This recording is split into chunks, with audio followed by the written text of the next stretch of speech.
Okay, excellent. So basically, in this class, we only had one action. We went through two accounts of two nations who were really powerful. They had physical strength. They were living in prosperity. Allah subhanahu wa ta'ala had given them everything. However, they started to believe in more gods, and they started to invent lies and all of these things other than the oneness of Allah subhanahu wa ta'ala. And they started this cruelty and oppression. So basically, as we discussed, that when Allah subhanahu wa ta'ala gives us power, or if he gives us prosperity, or if he gives us wealth, the first thing that comes to our mind and the waswasa that shaitan gives is, you are someone, it is done, you are someone who's great and who's doing better than others. You are self-made, and look, because of all of your efforts, you are getting all of these things.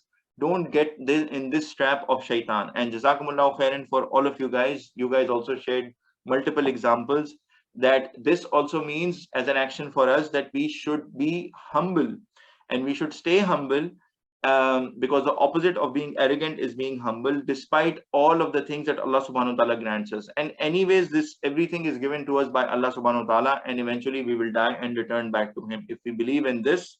And death is a reality that, regardless of whichever belief system you are in, or not even if you don't believe in anything, I mean, death is a reality, right? So everyone dies. Nobody has been living and say that, okay, fine, I've been living for thousands of years and I did not die. So this is a reality that happens with everyone. Based on this reality, we should try to stay humble and continue to thank and praise Allah subhanahu wa ta'ala while helping all those people who are around us.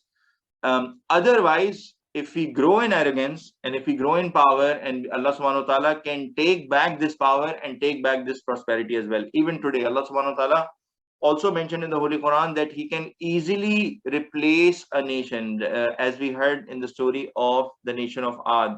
He can easily replace a nation. So this can even happen today. Today we can be replaced. We cannot take for granted that yes, we are Muslims, so we are safe. We are born in Muslim family, so we are safe. Eventually we will go to Jannah. And Allah subhanahu wa ta'ala is merciful.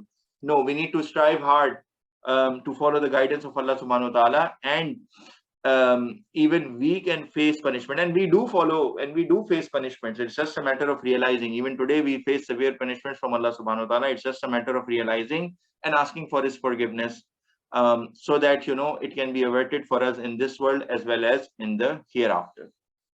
Jazakumullahu khairan. Again, we discussed about these two videos. For those of you who are new students, they're available on Quran4teens YouTube as well as on our website. When Allah gives you power, don't become Namrud. This was when we went through the story of Ibrahim alayhi salam. And similarly, another video where how to get rid of your arrogance. We have discussed this in detail, so I did not want to bring the discussion again. Those of you who are new, or if someone who's already, even for existing students, if you want to remind yourself, then these are two videos that you can still go through. Subhanakallahumma wa bihamdika ashhadu an la ilaha illa anta astaghfiruka wa atubu ilaik. O Allah subhanahu wa ta'ala, you are pure from imperfection and all praise is due to you. I bear witness that there is none worthy of worship besides you. I seek forgiveness from you and return to you with your full obedience. Assalamu alaikum wa rahmatullahi wa barakatuh, my dear brothers. Inshallah, I will see you next week, same time.